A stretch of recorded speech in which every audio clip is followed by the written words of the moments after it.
I'm sure that a lot of these guys, Joseph Henderson, Pedro Salgado, guys like this, they would easily be jumping 26 and 27 foot long jumps.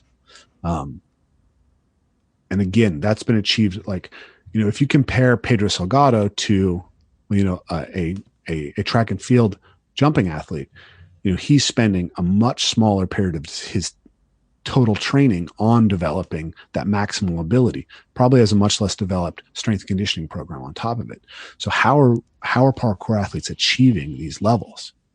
And I believe it's because there's this open-ended aspect of play in what they're doing. They're tapping into flow state effectively. So I think that as coaches, the lesson that we get from this is that the self-organization potential of athletes and the power of play is vastly more than we realized. That was Rafe Kelley, and you're listening to the Just Fly Performance Podcast.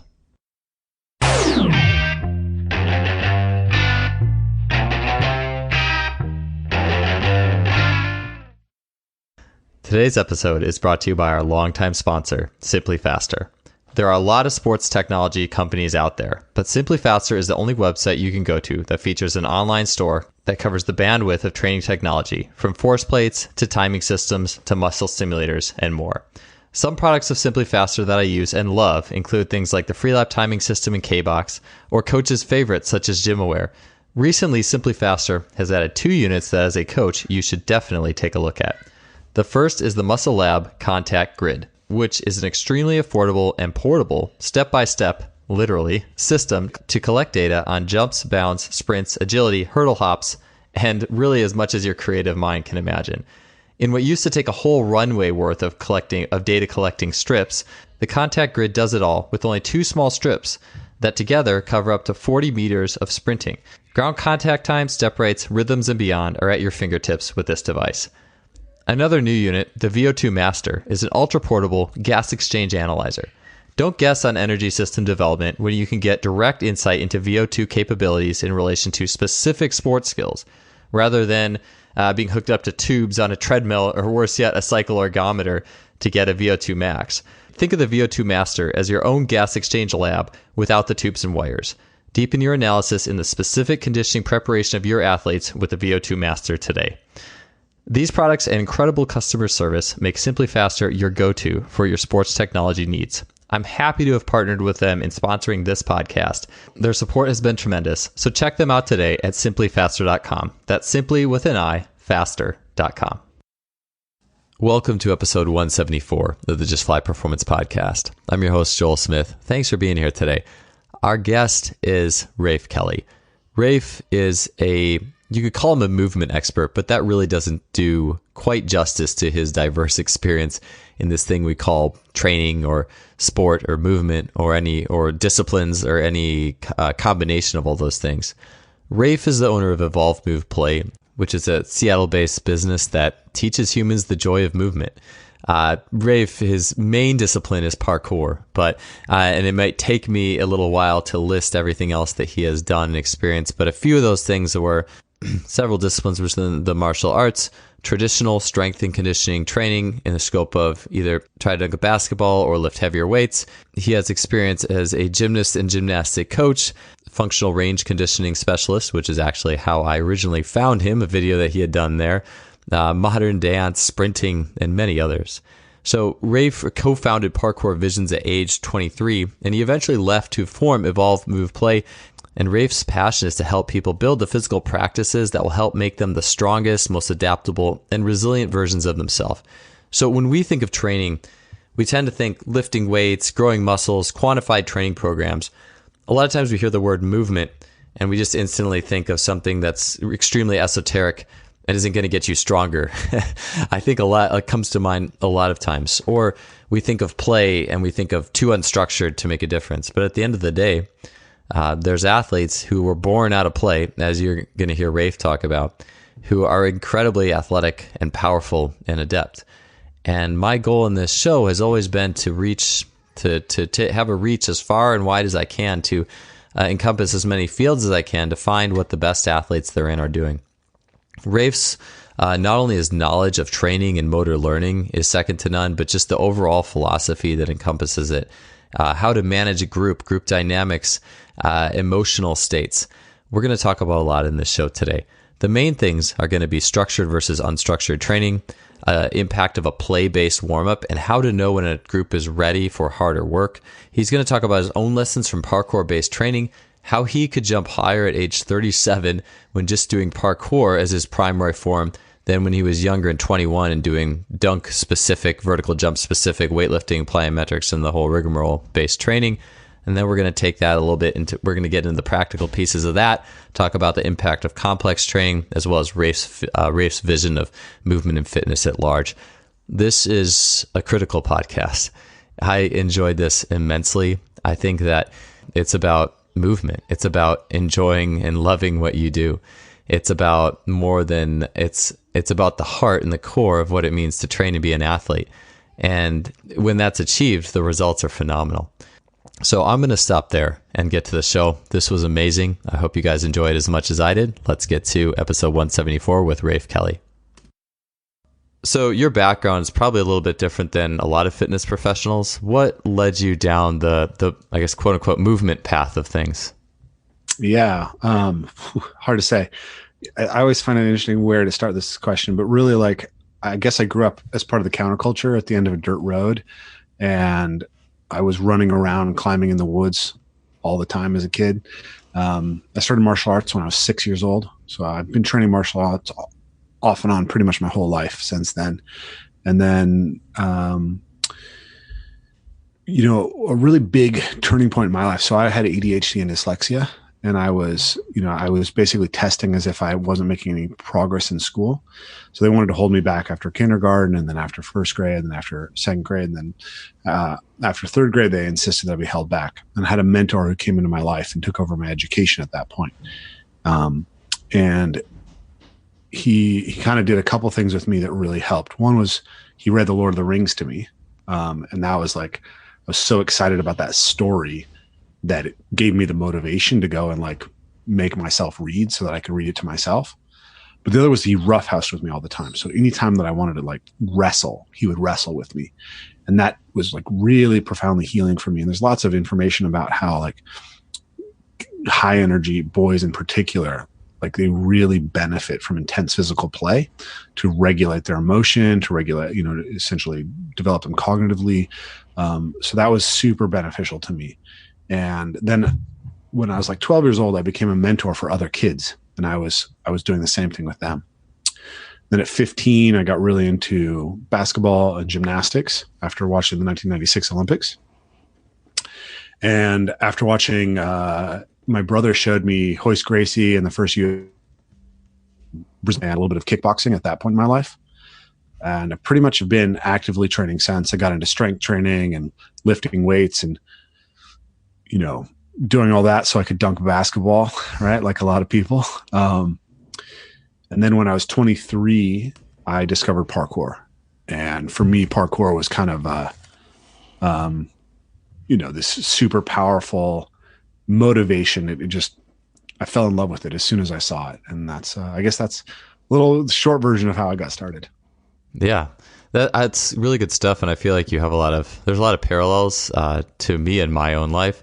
I would say school didn't serve me as well as it could have. I felt like I had a different approach to learning and things like that. And there's a lot of areas that I feel like I'd like to, like the roughhousing I want to get into later on the show. But same thing, like growing up trying to dunk a basketball, like this end game skill that was just so motivating for me. And I think it's interesting how at 23 you got into parkour. I did a little bit of breakdancing in high school and really loved it, and actually happened to help my athleticism quite a bit and in some ways that I wasn't expecting.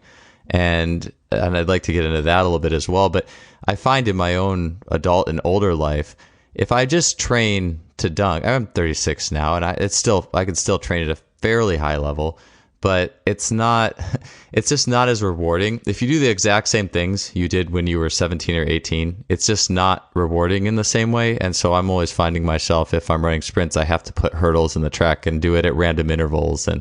And they're just finding the flow state in training is really what's kind of defined a lot of my life in training recently, a little bit more than sets and reps and exercises. And I suppose that's probably a pretty big reason that I'm talking to you right now. I'd love to address that actually, because it's something I've been thinking about recently. Because, you know, I think the biggest problem that we face in our industry is the problem of motivation, right? Like, if you go to a physical therapist and you have an injury, and they prescribe some set of exercises to you, they know that it's very unlikely that you're going to do them, right? Compliance rates are horrible in physical therapy. And we've got like a $30 billion fitness industry, and we have the most unhealthy population in the world, right? Yeah, yeah, for everything that's into it. Yeah.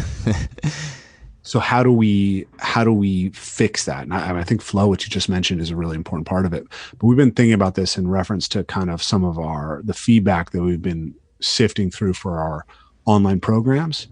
And we're thinking that like basically what everybody needs to engage in physical practice is like they need some combination of like feeling safe enough, feeling like they're supported properly, like having social support and like not feeling like people disapprove of them. And then they need a balance between structure and novelty. So I noticed that I was talking to a few people who like used to do parkour, and I was like, oh, I liked it at first, but then I burned out of it. And I started noticing the pattern that like for a lot of the people who burn out of parkour, it's because they didn't have enough structure. They didn't know where it was going. And so when they end up getting frustrated with something, it's not worth sticking with.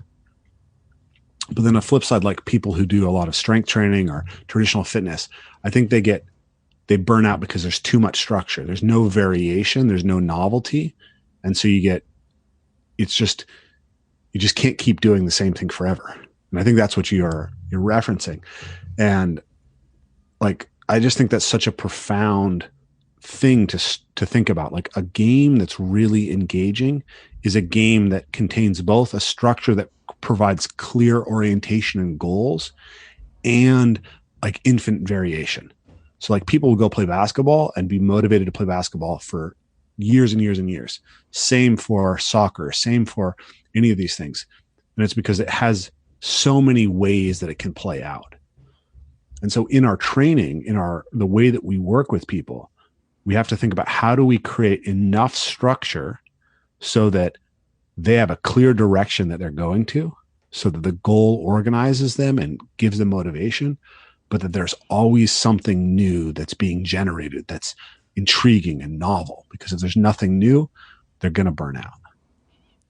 Yeah, I've been going through pretty rapidly a lot of your videos, a lot of Ido Portal videos, and I like what Ido Portal talks about, the zone 1, zone 2, and zone 3, and the idea of the generalist versus the specialist. And well, I train athletes, so there's definitely a level of specialization. I mean, at the end of the day, their success hinges on how well they can specialize.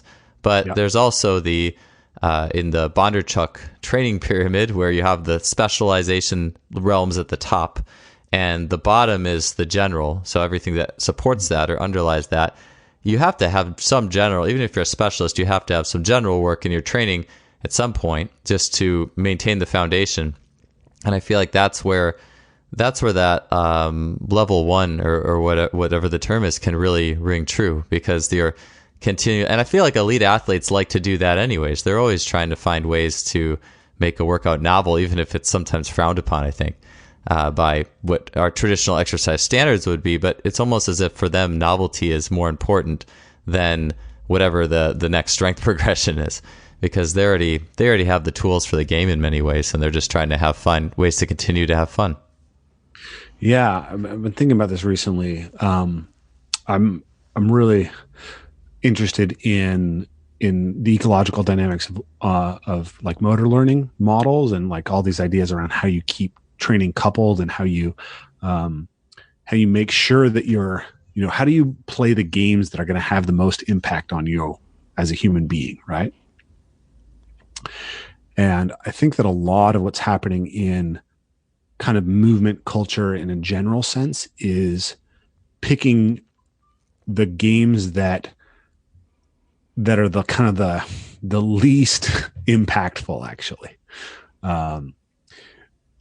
So I've been thinking about this critique. It's like, if you're going to if you're going to go learn from a boxer and you want to get the 20% of what a boxer does that has 80% of the impact, like juggling balls on your fist isn't that, right?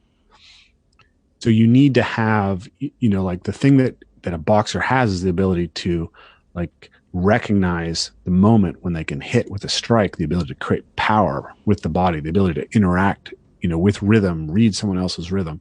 And all those things have to come out of interaction with another person. And like, maybe the power you get from working on the bag, but that's the core. And then these things like hitting the tennis ball on a string, these are the ways that, this is how the athlete who, has got to the 80% gets the 1% at the end, right? Because like, it's great to get you're familiar with the Pareto distribution, right? Yeah, 80-20, yeah. The 80-20 rule, right? So it's like a lot of times people focus on the 80-20 rule, but they don't realize like if you want to be an elite athlete, you have to do 100. Right? Getting to 80% isn't going to do the work, isn't going to do it, right? You want to be as efficient as possible, but eventually you got to like find the things that you're going to squeeze to get that tiny little bit of juice that might make you the 1% better than the next guy. Right? If everybody's doing the weight training and everyone's doing the sprints and everybody's doing, playing basketball or boxing or whatever it is, what's going to give you that edge? So for us as generalists, right, or building a generalist, and I think like everybody who's working with specialists should understand the idea of generalists and vice versa. Because, we look at the old Soviet model, it's like you start with a generalist and that's how you create a foundation that's big enough for everything. But anyways, if you have that 80-20 rule, like you want to, as a generalist, in my opinion, you want to be in the 20% of all these different practices. But then you also have to have that room for play. Because if you look at the great specialists, they're always doing some things that maybe they don't necessarily need to do, right? It's like the model of, street basketball versus like traditional, sport basketball, or, the way the Brazilians played soccer, right? They all play soccer, they do the game, but then they go juggle the ball too. And they do acrobatics and play around. It's like some balance there between you have to play things that make it fresh and make it interesting too. Yeah, it reminds me, like, speaking, we have that commonality of originally training to dunk. And one of the things that I really enjoy is watching, it's never in a formal training setting. It's always the street dunkers. And these guys can get up, is they'll do acrobatics in between sometimes. You'll see them doing back handsprings and backflips and things like that. Not everybody, but the most athletic ones. And Sure. and eventually that works its way into the dunks, the cartwheel dunks. And even dunk training is an interesting one, because a lot of athletes will actually do better if you do basketball and high jump. A lot of people will be jumping their highest a short time after basketball season ended, with track being the next season in line. And then the further they get away from basketball, the worse things start to get. The more they over specialize, where there's no that nervous system path got so narrow that it ever just got squeezed out. And that's something I do think about all the time. I like that you brought up the Brazilians in soccer. At one of the Ido Portal videos I was watching recently, I think I was just eating and just watching, like, as I eat lunch, I was just watching this over and over again. He had, it was like Diego Maradona, so one of the best dribblers of all time, Sugar Ray Leonard, and then Rickson, who I'm not sure who that is. I feel bad if it's like a big figure that I should know, but it's just all the little quirky things that they were doing either in warming up or just training on the beach or while jogging that define their movement. And I think it was Maradona particularly, who, this guy's like warming up for soccer, but he's just throwing like barrel rolls in there, or like forward rolls, and it's like moving his hips in all different directions and doing like bear crawls, throwing the ball over his head, and it's just all natural. I'm sure no one told him to do any of that stuff. It was just who he was. And yeah. I feel like that's the thing that we can learn so much about. So I think, and for me too, I one of the things that I think a lot of people listening to this show would be interested in is, well, and you said it, how much of the session should be structured, how much should be free flowing. And I think in a typical strength training session, I mean, what's the ratio? I personally, for me, I like doing, if it's an hour session, I like about 20 to 25 minutes. That's pretty free flow. And then about 30 minutes of structured and 5 minutes to end as a group. If I don't do that, I find I really end up getting bored as a coach at about the 40-minute mark when you get into the extremely structured auxiliary work. And it's just, I don't know. I always wonder what the athletes are getting out of at that point sometimes. If you just went through 60 whole minutes of everything is structured, I always think there's a ratio there. So I know, I guess what I'd like to ask you is, I know your work is in movement, parkour, and natural movement. In terms of, what are your thoughts on that, though, for a typical fitness setting where it's like, okay, we are going to do some weightlifting, or we are going to do some structured technical things and some not structured technical things. Do you have any ideas on how a practical session might shake out there? Yeah, I mean, I think it's really context dependent, right? It's like, are you working with children? Are you working with kind of athletes right as they're coming up, right? Are you working with athletes who are super established? I think all those are really different. And like within my own practice and working with people, like I find that I kind of weave back and forth between more structure and less structure. I'm always looking for that. Like, there's this idea, I kind of got this from Jordan Peterson, but like in life, we're always dealing with this balance between order and chaos, right? Order is what kind of gives shape to things and allows them to form, but it's also what constrains things and sort of tyrannizes them and where we become stagnant. And then chaos is the source of novelty and the source of where interesting things happen. But too much of it blows you apart.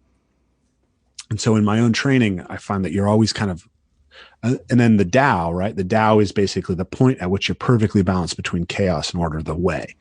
And when we're training, essentially, as we go, it's like we're trying to find that balance, but we end up having more need for one at a certain point and more need for another at a different point, right?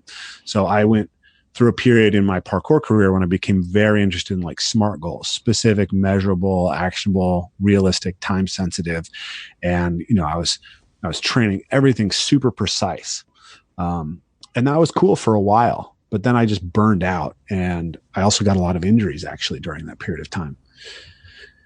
And then I went to basically like completely free form, just playing, like just showing up in the trees and finding what was interesting for me and just doing that. And actually made an enormous amount of progress right away. As soon as I let go of all my structure, it was like I progressed the fastest I ever had. But then the progress plateaued and I had to go back to the structure in order to replenish the progress. And then I found that you're always kind of weaving between those two. So to give you an example of what our sessions look like right now, it's like, I know that I'm going to work on a certain set of things. Like I'm going to be working, like right now I might be working on running long jumps, front flips, and muscle ups. And so I have a basic idea for that. And then I know that we always do certain kinds of, we always try to warm up, right? In variable ways, but we have certain things that we're trying to achieve in the warm up. We always work on flow. We try to always work on some games where we're chasing each other. And then we always work on some like sparring and physical body to body stuff. So then it's just kind of like feeling it out through that. And then usually I do a warm up that is pretty open. And then I'll go to the strict stuff. I don't like to start with really structured kind of rote stuff in the beginning because it bores me. I like to get emotionally warmed up for a session first, and then I do the hard work. And this is something I wanted to highlight in what you were talking about is I think that we don't think enough about how much the emotional and cognitive aspect of training impacts the training effect. Like we think if we give somebody like an ideal stimulus to the anaerobic pathway, the aerobic pathway, or, a hypertrophy or whatever, that we're going to get the optimal adaptation out of that athlete. It's kind of like treating an athlete as a machine. Like a lot of the variation, I think, in how athletes adapt is how much they enjoy and are intrigued by the process and how deeply it taps them into flow state. So then if you want to know how much structure they need versus how much like openness, it's really a question of like which athletes, how do you get that state of optimal motivation? When we're warming up, what we're thinking about in our warm up isn't just, is the body warming up, but am I seeing people laughing? Am I seeing people smiling, right? Are they becoming less inhibited, more, feeling fearless so that they can take things on? We're really monitoring the emotional state, because when you're going to do a potentially difficult, like dangerous jump, it's actually your emotional state. It's your ability to focus and your ability to not allow fear to overcome you that is the primary determinant of whether you're successful. We're always looking at those things. And so that would be kind of my guideline, is like, are your kids having fun, or are your students having fun and making progress? And you're always like, well, if they're having fun and they're not making progress, you probably need more structure. If they're making progress, but they're getting really, if they're like not enjoying the process at all anymore, you're probably gonna run into a problem down the line unless you address that. You're listening to the Just Fly Performance Podcast, brought to you by Simply Faster. I really like what you said about the emotional state of the athlete. I think we live in especially, I would say in the realm of sports performance. That's my microcosm. I don't spend a lot of time in fitness, but I would say that the sports performance and strength and conditioning and athlete training world is very heavy on structures and like periodization and data and quantitative measures. And not that any of that's bad. I mean, again, there's the balance, right? They said the Tao, the center point. It's all important. But the emotional state is not looked into much. And as you were talking, I was thinking about the team that I do the longest free-flowing warm-up is my men's tennis team. My swim teams, I do significantly less because and I think intuitively that's come along because when I first started 7-8 years ago with my men's tennis team, everything was structured. They came in, the warm-up was structured.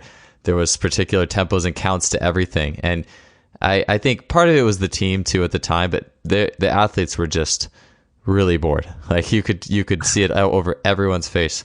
But then I would go out and watch those guys play tennis, and everything was completely and utterly changed, And so I think over the years I would try to create more of that state in the warm-up and say, and even from a perspective of two, when they'll run a lap out in the hall upstairs, then come back in. And I almost base what we're going to do for the first 20, 25 minutes intuitively based off what they look like when they come in the door. Are they excited to train? Are they kind of walking like lackadaisically? And that's a huge marker of it. So I'm really glad you mentioned the emotional state, because I think that especially too, I mean, you've played basketball obviously, and you know that what it takes to, if you're trying to dunk a ball or anything like that, or I'm sure this happens in parkour too, the environment, are there more people around? What was the process of the warm-up like from not, and it's like, I imagine you can't really quantify the warm-up in parkour. Like, I'm going to jump over this specific jump X amount of times here, and each one's going to be X amount harder. It's got to be a lot more free-flowing than that. It has to be very feel-oriented. Like I tried, like I did sets and reps with parkour training at one point. I was really trying to kind of adopt some of these strength and conditioning models into that world. But what we ended up doing is like using time instead of sets and reps. Use time, and then you're really sensitive to so it's like, I'm going to work on X skill for this amount of time.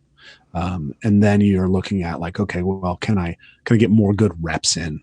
And then you're monitoring kind of the psychological side of it always, right? Because parkour is really safer than people think it is. Like if you look at the injury rates that we experience in parkour, they're like less than indoor soccer.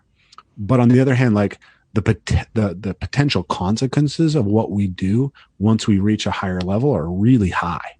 right? So you have to become super smart about the psychological side of it, because if you make a mistake, you can die.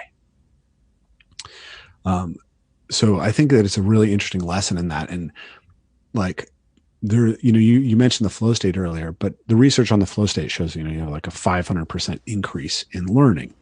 And so if you're taking people through a 45-minute warm up and it's rote and it's boring and it's not connecting them to like flow states or play states, because play and flow are really closely related, are you really serving them well, even if it looks mechanically like it's somehow associated with the skills or meets some, programming ideal? I think that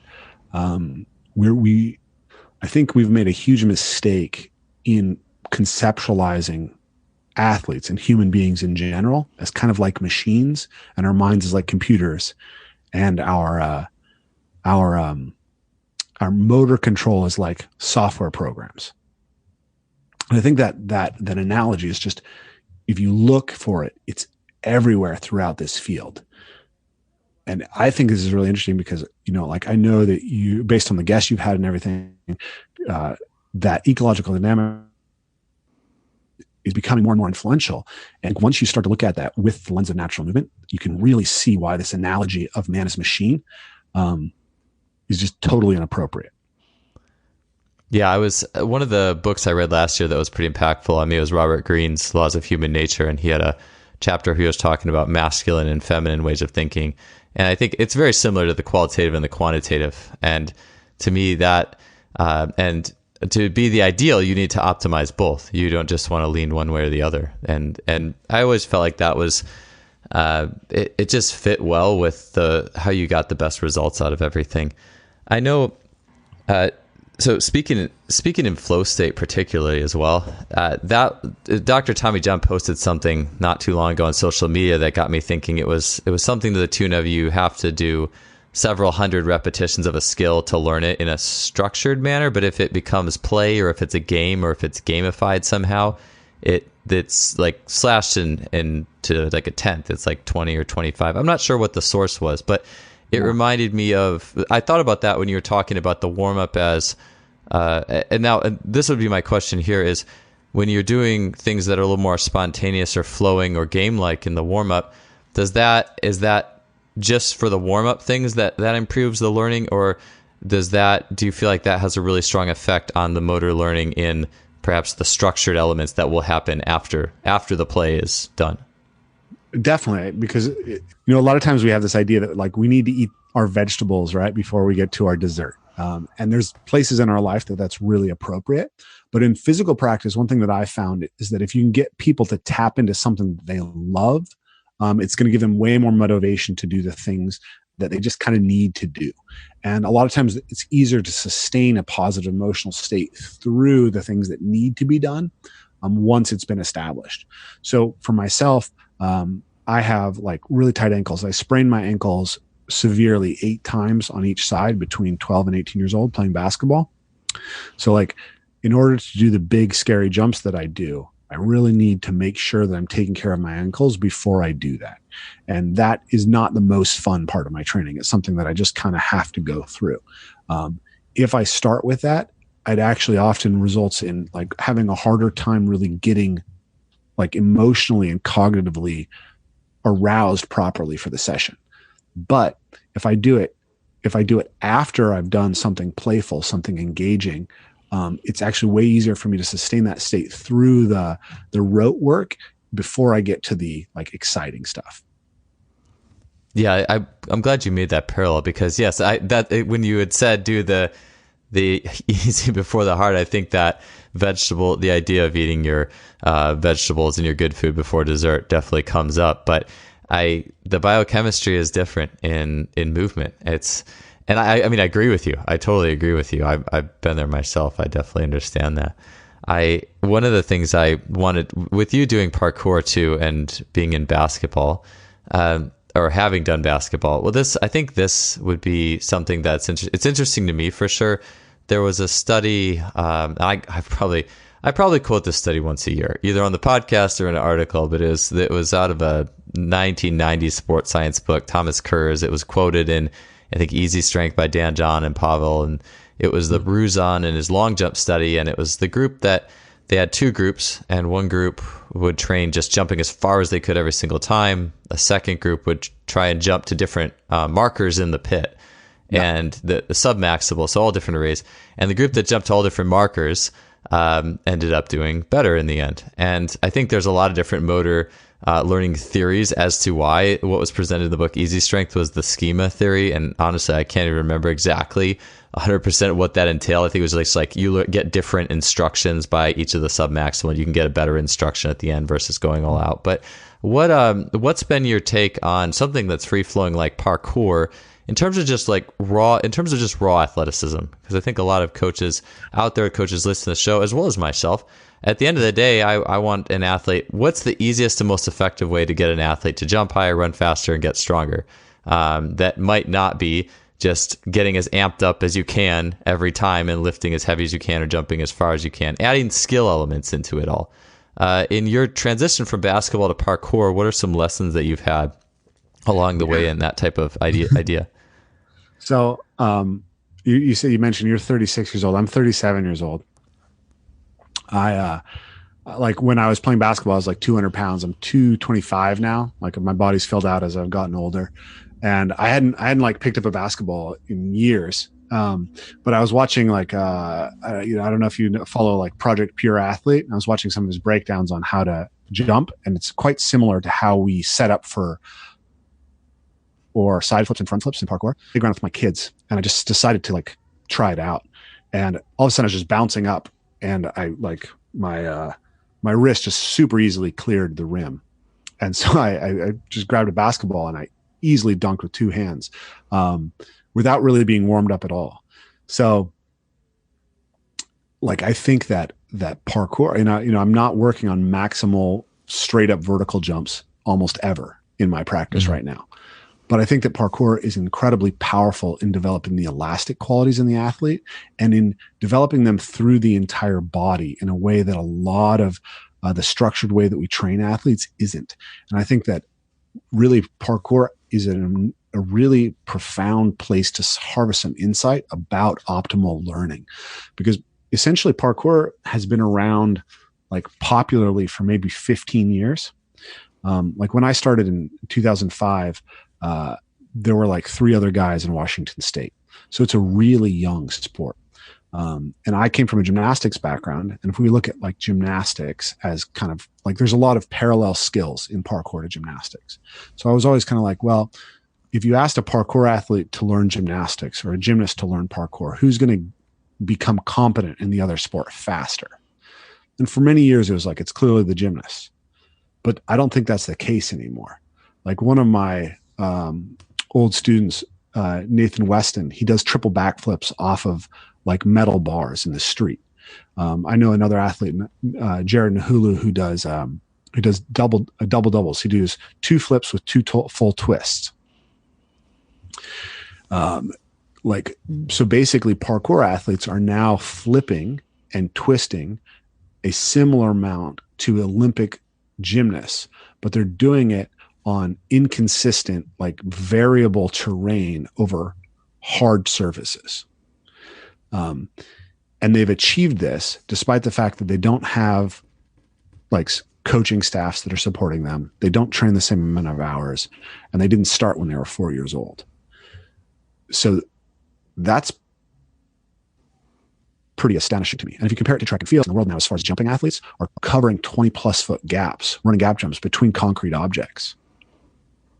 So if you project what they would do if they're able to land on their butt in a pit and they had full run-ups, a lot of times they're not running nearly as far as a track and field athlete. I'm sure that a lot of these guys, Joseph Henderson, Pedro Salgado, guys like this, they would easily be jumping 26 and 27 foot long jumps.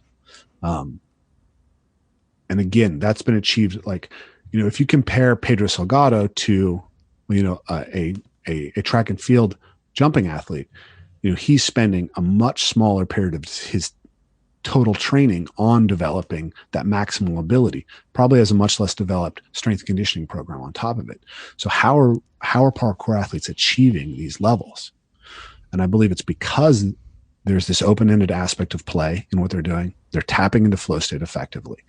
So I think that as coaches, the lesson that we get from this is that the self-organization potential of athletes and the power of play is vastly more than we realized. And a lot of our traditional methodologies is probably actually getting in the way of optimal development of athletes. I think if you were able to pull parkour athletes out to other sports, you would find that the elastic abilities that they have would be incredibly valuable for developing any other type of athlete. Yeah, that's gold, Rafe. I'm gonna have to start jumping from tree to tree wherever I can to get back to that two-handed dunk. I was gonna ask you how. So you're 37 and you're able to do that. How did that compare to when you were formally training before you found parkour? I jump higher now Nice. than I did when I was 21 and training specifically to dunk. Were you doing air alert back then? Or just kidding? I did. No, I did the jump shoes when I was like 16. I didn't look. But I was lucky enough to run into a pretty good coach in college and get started on like squatting and deadlifting and doing like proper shock method plyometrics when I was 20. So that pretty much skyrocketed my vertical from like 27 to 33 inches in like 6 months at that point. So that was cool. And I've used that with a lot of people. But I think that, those methods I've come to believe are very, very valuable, but they're like, I would think of them as supplements, whereas something like parkour is like a whole food nourishment for the body and for all these athletic attributes that we're trying to develop. And I have an analogy that I think is really useful. So I don't know if you're familiar with Katie Bowman, but she has pointed out this fact about the body, which is like all of your connective tissue, your muscle, your bone, all these structural elements of your body, they adapt to however they're loaded. So at the individual cellular level, you can, basically stretch, compress, or smear a cell, and its cytoskeleton will get stronger in the direction that it's being stressed.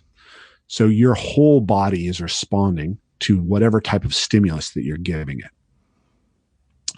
Now, if you look at somebody who primarily strength trains by, say, doing barbell calluses, generally just right below the fingers and maybe right in the middle of the fingers. Now, the problem with that is that essentially what that means is that the skin around that callus is untrained.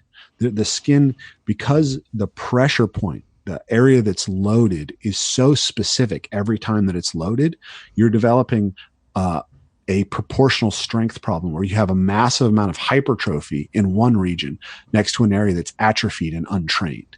And when the hypertrophied strong area pulls on the weak area, it rips. So if you look at my hand, because I climb highly variable surfaces on trees and rocks, you'll see that there's a continuous callus from the bottom of the palm to the top of the finger. And I believe there's an analogy for what's happening in the entire body. When we engage in something like a natural movement practice, we're exposing all of our tissues to a much broader set of like vectors of force, which is essentially nourishment for the cells to become strong. And so we're developing all around elasticity. And I think that one of the problems that you're seeing in like a lot of traditional sports is people are becoming very strong, but they're becoming very strong in very specific ways that leave massive proportional strength problems. So one of my students and friends is Michael Tankovich. He's a physical therapist and athletic trainer for the Seattle Seahawks. And I sat down with him and I can't remember Patrick Ward, who's their sports scientist. We're talking about the increase in ACL tear rates and Achilles tear rates. And I had heard that the ACL tear rate had tripled in something like the last 15 years in the NFL. And I asked them about that, and they said, that's probably not a reliable statistic because all the teams are kind of hiding their rates. You can't get a reliable estimate of it, but it sounds about right to them. Like intuitively, that doesn't sound wrong is what they told me. So we're seeing this massive increase in these non-contact injuries. And my model for what's happening is essentially when you take an athlete who plays football on something like a barbell lift, you're creating an enormous amount of strength in one pathway in the body. And then when you ask that athlete to express strength through much different structures of the body, you have this proportional weakness problem. And that's why we're getting a lot of these rips, a lot of these tissue tears, is because essentially we've made some of the tissues much too strong in relationship to the other tissues. So the elasticity and tissue tendon strength that you're seeing in parkour athletes, I think is actually much more completely developed and will produce a much more robust athlete than what you would see from track and field or even gymnastics. Yeah, it kind of reminds me a little bit, and I like the idea of the callus on the hand. That really does draw a good parallel. It creates like a good mental image there, like the typical callus we all have from just lifting the barbell and versus the whole palm. I was going to ask too before I followed up on my thought. Do you still do any traditional weight training at all anymore, or just is it all parkour and natural movement based work?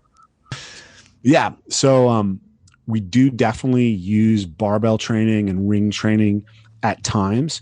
Like I'm going to go into a phase of some split squats to kind of support some of the things that I need out of my legs, and some sissy squats with weight. I actually really love a guy you've had on your program, Ben Patrick, and the knees over toes stuff he's doing. I think it's really useful for a lot of parkour athletes. The way that I kind of look at this is if you think of natural movement as a whole food, just like with a whole food diet, sometimes you need to supplement it. You also need to supplement your natural movement training with more specifically targeted exercises, sometimes mobility exercises, strength training exercises. And the thing is that even if you train natural movement, most of the time you don't get to live natural movement. You're spend wood and carry things and do a lot of things that I need to kind of fill in some of what's missing. So I definitely love traditional strength conditioning as a tool and a mindset that we can use, and a set of techniques that we can use to address. Like we try to build the athlete that has all the big pieces, and then we use the isolated pieces to support that. And one of our heuristics is kind of always train at the highest level of complexity that allows you to derive whatever adaptation you're after or adaptation you're after. So, basically the more complex your training is, the more pathways you're creating adaptation on, right? If I'm trying to stretch myself, I'm adapting on one thing. If I'm trying to kick someone in the head in an actual kickboxing match, like I'm getting some stimulus of that same adaptation, but I'm getting all these other things at the same time. But of course, a lot of people aren't going to get to kicking someone in the head just by practicing kickboxing. They have to add in some sort of supplementary practice because of our lifestyles, because of their previous sport history, whatever it is. They're not able to get that adaptation at the highest level of complexity. So that's when we start to kind of move down the chain to what we think are less fundamental movements, but they can still be really useful. You're listening to the Just Fly Performance Podcast, brought to you by Simply Faster. Yeah, it's definitely to think, especially with parkour, that you could always go out to the woods if you're working, a regular modern life job. It's total body work that you could get in just by doing like a 2 sets of 5 deadlifts or something like that. It's an interesting balance for sure. I did want to make a thought I had with the whole parkour and what's happened with you and the variability. And I saw this too, like when I was doing breakdancing in high school, my triceps specifically were like much bigger, and my bench press was a lot better than if I wasn't doing that stuff. Sure. And that's one of the things that's always interested me. But with that Ruzon study, the long jump study, and hearing these stories from you coming back to this, I feel like this isn't as good as it probably could be, but I would always do a lot of bounding, but variable bounding. So if we're going to do a single leg bounding, I'd put some little colored markers out, and some of them might be 7 feet apart. Some of them might be 10 feet apart. And I always felt like that made the bounding session significantly more impactful. Like I always personally felt a lot more warmed up after doing that kind of work versus just the traditional go as far as you can, because you've been doing that forever. And the same thing with, I think there's a lot of like things that exist in there. I'm trying to figure out where I was going with this. So If I yeah.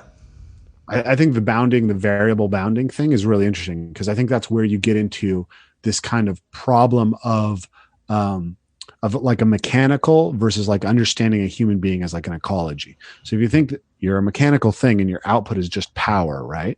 Then why would the variable bounding help? But if you understand that you're trying to optimize motor control in like this super complex system, it starts to make sense. And especially when you recognize that that system isn't just the physical component, it's the emotional component. How do I tap into flow state? How do I get enough challenge that's keeping my brain interested? So what popped into my head, I know you're familiar with Franz Bosch's work, right? Yeah. But one thing that I really liked out of Bosch's book is he talked about this idea that variability is really valuable in training because it helps the nervous system identify control factors that are common across lots of different iterations, right? So there's one idea for why like multi-sport athletes tend to continue to progress longer than athletes who specialize early. And I think this is true. And I think that this is one of the big benefits of like the natural movement practice that we're talking about, or parkour. So if you imagine, there's like, say 10 control factors that are true in your maximum jump. And then there's a slightly different set of 10 in the 7-foot one and a slightly different set, right, in the next one, right? If there's some that are central in all of them, it's actually educating your nervous system to prioritize those better. And then that expresses when you go back to the maximal jump. And that's probably also related to what's happening in the study of the long jump to targets, right? Even though you're not getting the same, like say, total muscular output, you're training the nervous system to have better control over the muscular system, which then pays off when you're going for output because you've identified the control factors better of motor control. Yeah, 100%. I think I know the page you're talking. It's got like all the little balls, and they're like, it's like a stack of 10, and there's some balls that correspond. I know exactly what you're talking about. That was a big book, and that was one of the things that I probably actually legitimately remember that sticks with me because I was like, oh yeah. To me, it made so much sense of what I was just observing about parkour athletes and how they've created how they have this extraordinarily robust, basically motor control system. It's because they're constantly going out and exposing themselves to a high degree of variability over which they try to express these things. Like if you think about gymnastics versus parkour, gymnastics is basically taking a stable set of environments. You have 4 environments for girls and 6 environments for male athletes, right? And then you try to express the most complex movement over it. In some sense, like parkour has that element as well, but like at the basis of parkour, in some ways, it's taking the most basic locomotive movements that human beings have, and then learning to express them in the most complex environments, right? Trying to find more and more challenging environments in which you can express that. And that's just educating that motor system to have that incredible robustness because of that high variability it's seeing. I always felt too, like things like parkour or anything where a reaction is necessary versus just things that are completely serial in nature. For example, just going and running 200 meters on a completely flat track. It's very serial, and you probably will find your mind and intentions wandering to different aspects of what you're doing, your hands, your feet, your trunk, whatever it might be, your cadence, whatever it might be. Not saying that that's necessarily a bad thing, but that doesn't, when even the difference between bounding and variable bounding in that little microcosm, if you're just doing bounding, a lot of times the timing chain can get kind of prolonged, whereas the variable stuff, it almost forces the timing of joints to snap together a lot faster because you're reacting to something now. It's not just how far. And I think I've personally have kind of been at the negative hands of that on some level, especially not playing basketball like I used to. It's like the farther I've gone from team sport, it's almost like the timing of every single thing has gotten just a little bit slower. Whereas, so I feel like the reactive nature has to be a part of it as well. I would imagine parkour, that's just through the roof. So that's interesting because I think you're partially right. Like compared to gymnastics or track and field, parkour is more reactive because it has to have this element of adapting to the environment. And that's very it's amazing for like triggering flow states. One of the triggers of flow states is a rich environment and also high consequences. So parkour is great at both of those.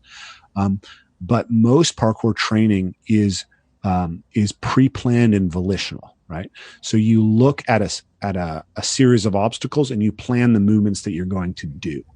And if you look at something like running a kickback in a football game, that's mostly reactive. And I think that reactive element is something that is underdeveloped in parkour athletes, and something that's really important if you're thinking about application of like escape and reach skills. And also if you're thinking about transferability, like how would I create an athlete who has the most ability to transfer? We need to take those skills and all those capacities we've talked about in parkour and get them to express in more reactive situations. So that's actually one of my big passions, is what we call a live parkour, which is where we emphasize and play with games where you have to do chase and evade and reach activities, right? And even dealing with contact and disturbance and collision. All of that we think is really important for developing a truly adaptable athlete. And that's where you like get the highest levels of reactivity. Yeah, it reminds me of like apocalypto, like getting chased through the woods, right? With spears. That's the epitome. So earlier this week, we had a training session, for instance, and we played a game where so we had all these beautiful trees that we could move in, but then we put down a series of objects around them that you could touch. So you could only put 4 steps on the ground. And then you had 20 seconds to avoid being tagged. So it's just a game of chase tag, right? So that was one game. And then the other game that we played was we took 6-pound medicine balls, and we basically played like a hybrid of football and rugby, where you had to advance the balls over a series of tree branches with your team. And, you were allowed to tackle the other team and wrestle the ball away. And for us, like that, like, okay, you can do a vault, but it was also raining. So you can do a vault, but can you do it when it's raining and muddy and someone's trying to pull you off of the object and you're having to carry a 6-pound medicine ball? Like, that's a live movement skill. Yeah. Those types of things. It reminds me a little bit of, we would do, I always like one thing. What I was going to say is I always like what Jeremy Frisch talks about with the idea of just if you put a bunch of kids in the room, they're eventually going to make up a game and they're going to make their own rules to the game. And yet we stop doing that with adults because here's the game and here's all the rules, and it makes me think of that because there's just so much pure joy in that. Like, here's something that's not what you've done before. And there's the contact and like the roughhousing and everything that, it's like Dr. Tommy John says, like you're in 6th grade again sometimes. Like there's that carefree and fun state. It's I'm sure there's so much emotional power in that goes into. It's like you're they say don't stop working out and start training or whatever the thing is. But it's like it's almost like you're not. It's not even exercise. There's so many more factors that are layered into things like that when you're in a group and doing that, and you're getting fit obviously through it, but it's so much more. Yeah, I think of exercises as essentially like supplements, and movement is the whole food thing, right? So that's the level where when we're playing these games, is we're operating at that level. And I mean, I'm just thinking about it like in the context, you're working with athletes. Obviously, you want to keep your athletes safe, but like if you're working on like a team sport, the ability to create rapport between your players is so valuable potentially, right? Like group flow states are super critical to high level group performance. Something like roughhousing, engaging in this type of things is like precisely how kids develop rapport. Like when you look at like kids on the playground as children, especially boys, right? Like a lot of times the way you make friends is by wrestling. And that ability to connect and have really good kinesthetic awareness of another person, to really feel and have empathy through physical contact. I think it has an immense sort of application in developing good group flow and good rapport between players. I couldn't agree more. I think that a lot of, in terms of the sports performance field or working with athletes, if you wear the strength and conditioning hat, they say a lot of times it's not just about the exercise, it's about the culture and the relationships. And that type of work as a gateway to helping a team build relationships and rapport, like you said, I think is really important. I know we probably have about time for one more question. And okay. I didn't have this written down, but based off everything we've said so far, and you think about, you said it before, we dump so much money into exercise and fitness and health, and yet we're sicker and more out of shape than we've ever been as a society. And this could probably be its own podcast in some level. And I was thinking what you said about group dynamic stuff to do could also be a podcast on its own level. But what would your vision be for like the modern fit? If someone wants to, I guess, quote, get in shape or train or I guess move, obviously, what would your vision be for that process in this country versus the more typical, I guess, gym system that we have now? Or would you change? What would you change? What would it look like? Start with what people love, right? What are the activities that sort of everybody who tries them and engages in them enjoys? Those have to be the foundation of our physical practices, because otherwise people won't show up for it. People have busy lives. They've got kids. They've got jobs.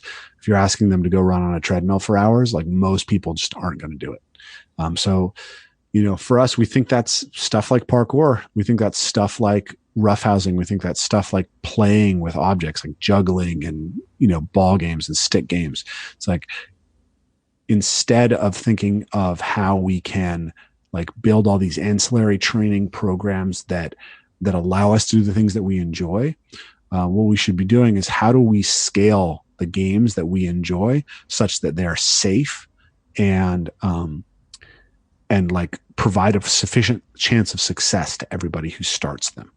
Like that's the critical thing when you look at like play research is if you look at kids and when they're playing, they spend a lot of time negotiating the rules. And what they're trying to do is essentially establish it such that all the players feel like they have a chance of success and they feel safe.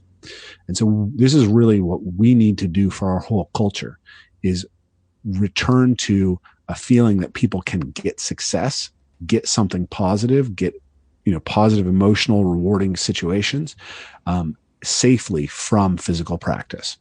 And that's what's going to make it sustainable in the long run. I love it. Yeah. Go ahead.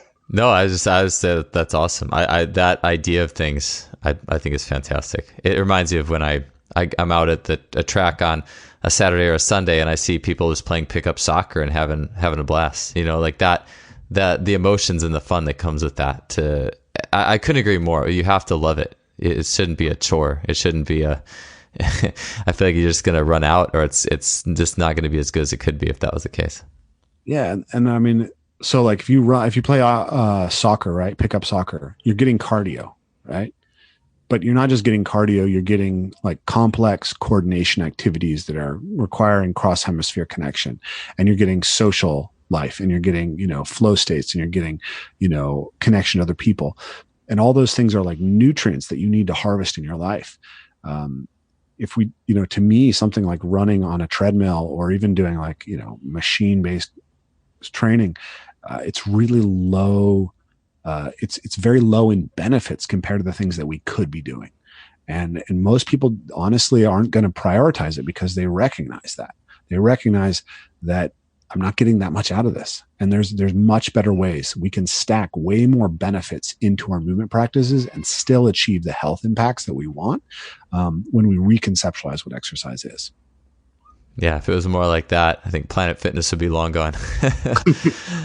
So, that's the vision. Yeah. Well, you're doing awesome work, Rafe. Hey, man, it was fantastic chatting with you today. I had a lot of fun and a lot of really good ideas in my own training world to play around with. So appreciate your time. It was great talking to you. Likewise, I really appreciate being on.